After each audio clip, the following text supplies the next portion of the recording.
H.R. 1 is one of the most assertive bills that we have to tackle dark money in politics.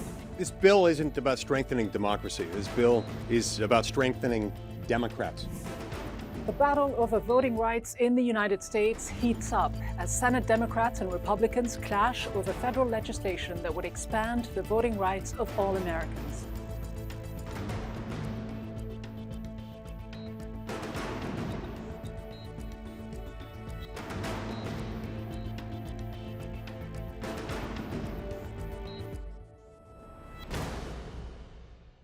Hello and welcome to Inside America. I'm Ghida Fakhry.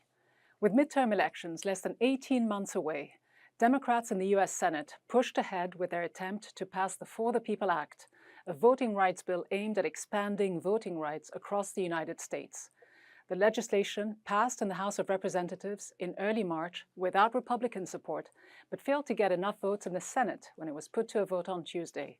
Automatic voter registration and expanded mail-in and early voting are among some of the bill's key provisions, as well as tighter rules on congressional redistricting, election security, and campaign finance. Despite Republican congressional opposition, the For the People Act has the support of 69% of Americans, with 85% of Democrats and 52% of Republicans in favor. Democrats in Congress introduced the proposed legislation in an attempt to curb restrictive voting state laws that are being passed in record numbers by Republican-controlled legislatures. Since the 2020 election, 22 laws have already been enacted in 14 states, including the critical swing states of Arizona, Florida, and Georgia, with an additional 61 bills currently advancing through 18 other states. Overall, lawmakers in 49 states have introduced at least 389 bills that would seemingly limit voting rights. Republicans argue these bills aim to improve public trust in elections. Democrats say it is a form of voter suppression aimed at making it more difficult for people to vote, especially in communities of color. So is this a Republican assault on the voting rights of Americans, primarily non-white communities, or a power grab by Democrats, as some Republicans argue? I'm joined by Ted Harvey, former Colorado Republican state senator and chairman of the Committee to Defeat the President. Senator Harvey, President Biden urged Congress to act in the face of what he called Republican assault on democracy. Why are Republicans in Congress, in the Senate, so opposed to a voting bill that would expand the voting rights, not just of Democratic voters, of all Americans? Well, that's under the assumption that it is expanding voter rights. It's not expanding voter rights. It is codifying election fraud. And the Democrats know that they cannot win if they cannot cheat. And so they are trying. But on what basis do you say that, though? How does it codify election fraud? Well, it says that you cannot have voter ID to go vote. And the majority of Americans believe that they want to make sure that the people who are voting are actually the citizens of the United States who are legally allowed to be voting. And the Democrats don't want to do that. They want anybody who gets a ballot to be able to vote, whether they are legally allowed to or not. And the Democrats are trying to prohibit states from pushing voter ID.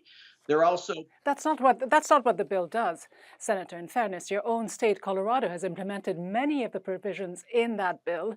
There's been no evidence of fraud. All voters receive mail-in ballots automatically in your state.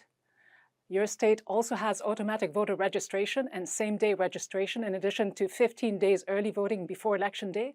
Where's the problem with any of that? And I can provide you plenty of evidence to show that there has been widespread fraud here in Colorado since 2013 when they passed this into law. I was actually in the Senate when we passed this into law. I actually filibustered it for about 8 hours and provided about 100 amendments to the bill. And we were not able to get any of those amendments passed. And there has been significant fraud here in Colorado where we're not verifying signatures, where more people. Hold on, Senator, because you say significant fraud. Even the far-right Heritage Foundation found just one case in Colorado of duplicate voting by absentee ballots. There was an 8-hour hearing in your state legislature, which amounted to nothing. Where is the evidence? I don't remember that 8-hour hearing being before a a committee where they had a subpoena role. They may have had a fake hearing where the Democrats were in control of providing evidence to prove that there wasn't, but that doesn't mean that it was truly a judicial hearing where people were able to be subpoenaed and people were put under oath to have their testimony be truthful. But isn't this all part of the misinformation campaign? Because a majority of Americans support expanding voting rights in this bill. The majority, Take a look at the that's facts. wrong. 62%. Let me give you the numbers. 62% support giving every voter a vote by mail option. 63% support same-day voter registration. 68% support 15-day early voting periods. 62% support automatic voter registration. In fact, across the political spectrum, Americans support cracking down on political corruption and making campaign finance more transparent. So again, why oppose legislation that is supported by a majority of Americans? I believe we should crack down on voter fraud and campaign finance violations. I think every American believes that. But I think if you also polled people, and we have, 70% of Americans believe that we should have photo ID. Yet this bill is not going to allow states to have photo ID. And the majority of minorities believe we should have photo ID. Yet this bill is not going to do what the majority of Americans want, which is to verify elections. If you say you want to have early voting, that's great. I believe we should have early voting. I believe that we should have the ability to verify who is voting early. But unfortunately, this bill will say that states don't have the ability to verify signatures on all mail ballots, and they won't be able to have photo IDs on all mail ballots or people that are actually coming in to vote. And when you say that But hold on. People should present some form of voter ID. That is still in that bill. It can be by way of showing their driver's license. As you were saying here in Colorado, you can also, under the federal law that's being proposed right now, you can also provide a lease agreement. And a lease agreement, I could type up a lease agreement and say that I live in Colorado, but I could just print that off of my computer. I could write it up and I could print it off and I can say, this is my verification that I am who I say I am and that I live where I'm going to be living. And it's completely fraudulent. Also in the Colorado— But again, you keep repeating these claims of voter fraud, which was completely debunked by hundreds of officials, including many Republicans from the Department of Justice, the Department of Homeland Security, state and local officials. You know that as well as I do. Federal judges nominated by Republican presidents all confirmed that there was no widespread fraud in the 2020 election. No, they did not. No, they did not. Well, here's what the Attorney General said. Many of the justifications proffered in support of these post-election audits and restrictions on voting have relied on assertions of material vote fraud in the 2020 election that have been refuted by law enforcement and intelligence agencies of both this administration and the previous one, as well as by every court, federal and state, that has considered them. Can Republicans, especially Trump allies like you, keep denying this reality? Can fake news continue to report something that a political hack like Merrick Garland spews out there and say that that is the truth? It's not. The courts have not heard any of these cases. And if it was true, then why would they not want to have an audit to prove to the American people that Donald Trump is wrong and that Republicans who want to have fair and just elections are wrong as well? Why wouldn't you want to have But there have been so many audits. There have been so hand recounts in Georgia alone. They don't want to have an audit because they don't. But there have been audits. They know that they're going to be proven false, that there was widespread problems with the last election, but the Democrats don't want to have that truth coming out. That's why they're trying to stop it at every turn. But again, look at the fact, Senator. Look at Oregon, which pioneered vote by mail. Since 2000, there were about 100 million ballots sent out. Only a dozen reported cases of fraud. That's 0.00001% of all votes cast. No evidence that any of these measures benefit one group of voters or party over the other. In fact, Republican voters have taken advantage of early voting and vote by mail at the same rate as Democrats. You bet. I take advantage of early voting. That doesn't mean that there's not fraudulent votes just because I take advantage of early voting. Early voting is not what's fraudulent. It's the fact that we mail ballots to people who don't live here in Colorado, that we do not verify that with a voter ID that the people who are voting actually are legally allowed to vote because they live here in Colorado. That's where the fraud is, not because there's early voting. Well, let me ask you this, though, because none of these arguments seem to hold water. Just over a year ago, you'll remember that President Trump said that Republicans would, quote, never be elected again if voting became easier. Is that what really this is all about? If voting is made easier, it would hurt the Republican Party, let's face it. No, if Democrats can't cheat, Democrats can't get elected. That's what we are trying to stop, is voter fraud. We want all people, regardless of whether you're a Democrat or Republican, to have trust in the fact that your vote's not being watered down by voters who shouldn't be voting, that don't live in the state, that are illegal voters that don't live in the country. We want to make sure that everybody, red, yellow, black, or white, Democrat or Republicans, can trust that their vote is valid. And if we can do that, then that is great. The Democrats don't want to do that. The Democrats don't want to have voter verification. They don't want to have signature verification. They don't want to have photo ID. And why is that? Because they want people from outside of Colorado to vote in Colorado, and they want people who are dead to be able to have their ballots voted by ex-wives who get 2 ballots. We don't want that. Yet the mainstream media in America and across the world, I guess, and the Democrat Party want to do that. Former Republican Colorado State Senator Ted Harvey, thank you so much for being with me. Thank you. As new voting restrictions continue to be enacted across the United States, Attorney General Merrick Garland vowed that the Department of Justice would take steps to protect the voting rights of Americans and address, quote, election disinformation. To meet the challenge of the current moment, we must rededicate the resources of the Department of Justice to a critical part of its original mission, enforcing federal law to protect the franchise for all voters. The Attorney General also expressed his concern over what he described as the dramatic rise in legislative efforts to make it harder to cast a vote, both in the aftermath of the Supreme Court's 2013 decision in Shelby versus Holder, which weakened key parts of the Voting Rights Act of 1965, and in recent months with state-level voting restriction legislation. For more on this, I'm joined by Mark Morial, president of the National Urban League, the largest civil rights organization in the United States. He's also the former mayor of New Orleans. Mayor Morial, it was a foregone conclusion, wasn't it, that the For the People Act wasn't going to pass under the current Senate rules. No Republicans were in favor of it. Democrats didn't have the 10 additional votes that they needed. Was it a mistake for Democrats to push ahead with this vote, knowing it would face the filibuster and ultimately fail? Well, thank you for having me. I think it was the right thing to do to put the bill to a vote. Why? We need everyone to put their cards on the table face up. In other words, we need to see where everyone stands.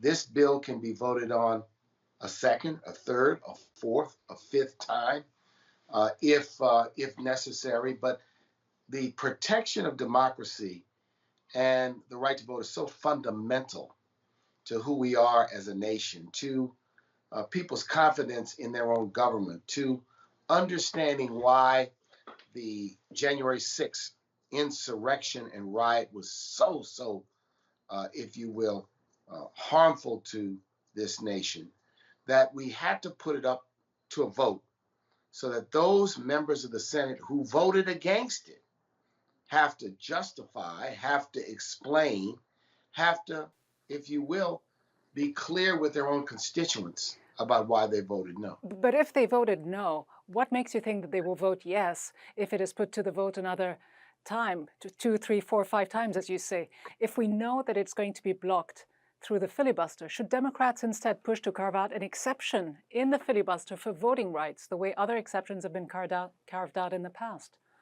I would support an exception for voting rights.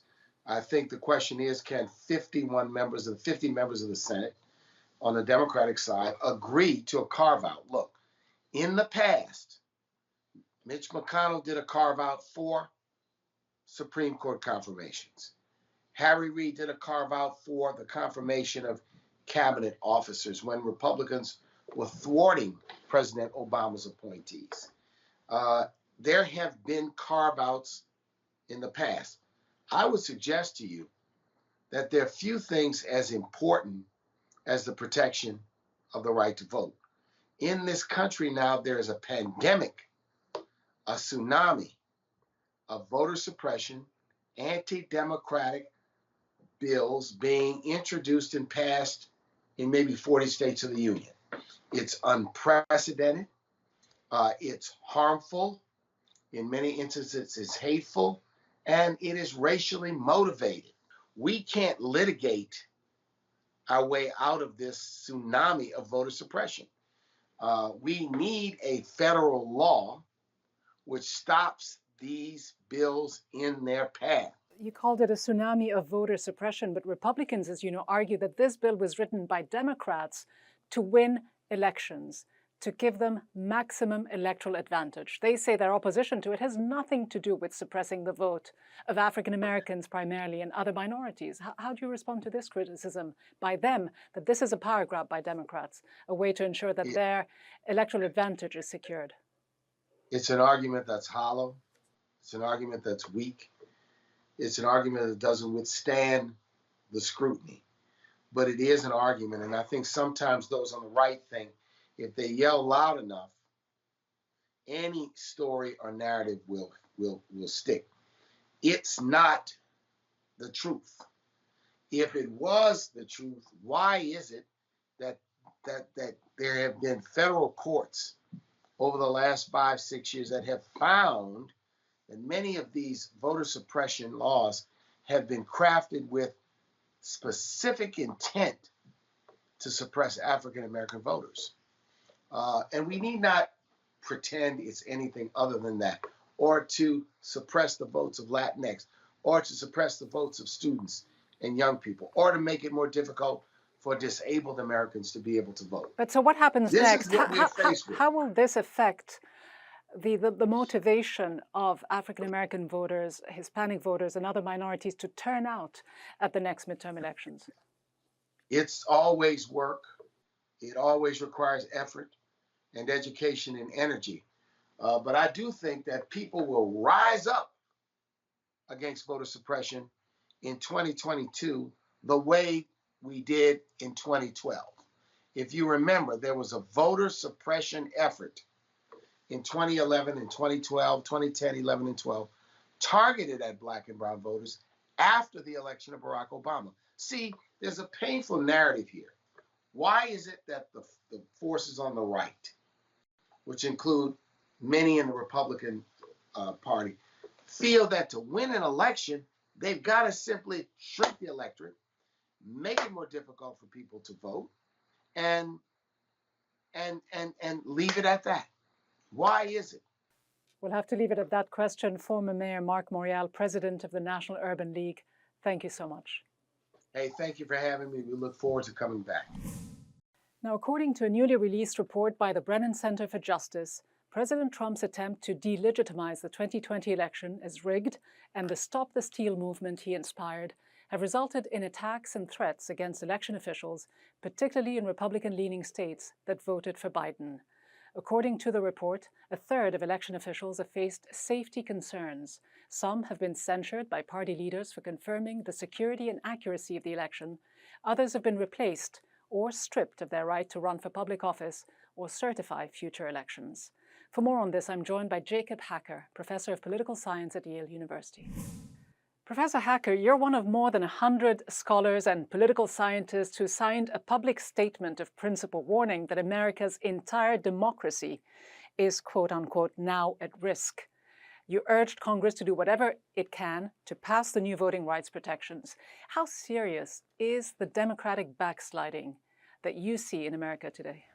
Well, I'm afraid it's very serious, right? We've seen an election in which the loser of the election is disputing that election, and much of his party is backing that.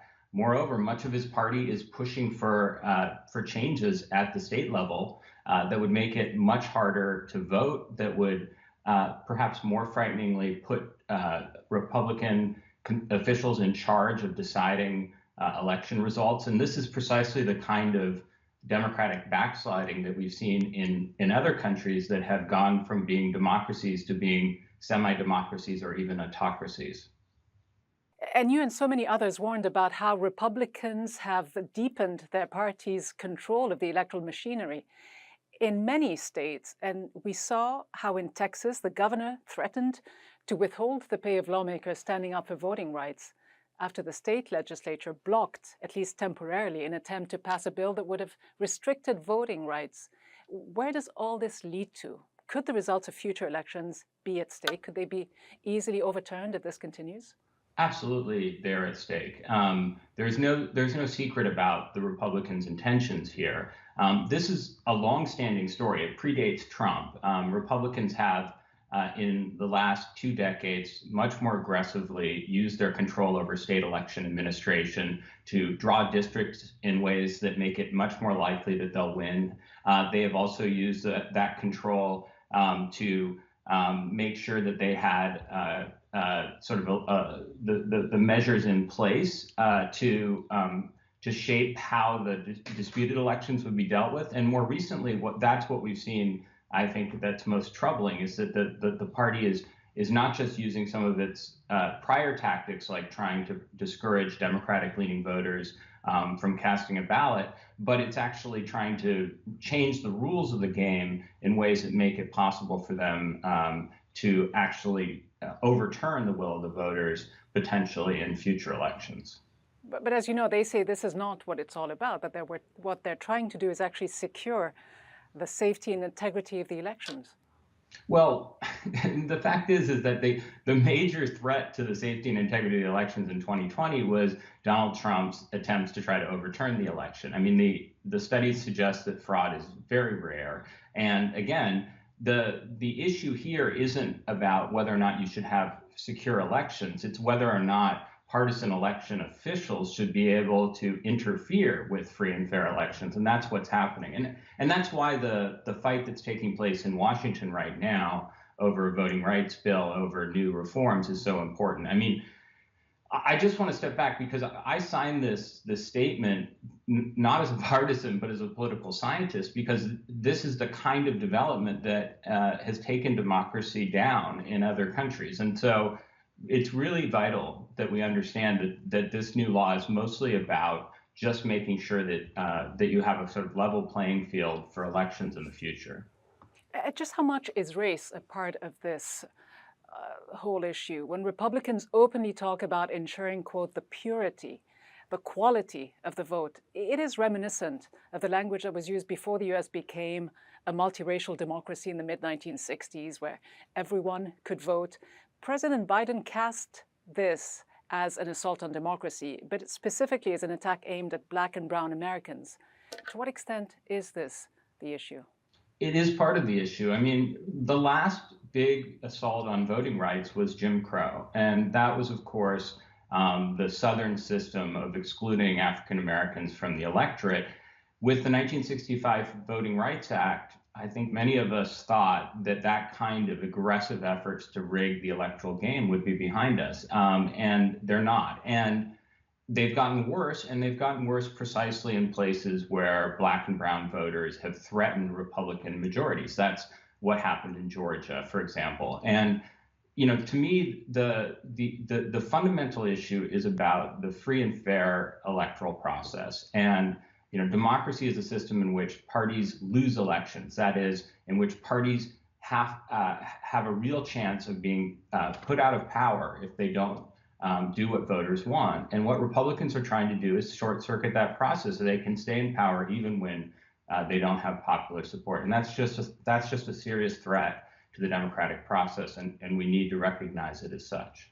All right, Professor Jacob Hacker, thank you so much for joining me. My pleasure. Now, while the debate here in the United States continues over how much progress or backsliding American democracy and voting rights face, the 15th Amendment to the U.S. Constitution, adopted in 1870, states clearly that, quote, the right of citizens of the United States to vote shall not be denied or abridged by the United States or by any state on account of race, color, or previous condition of servitude.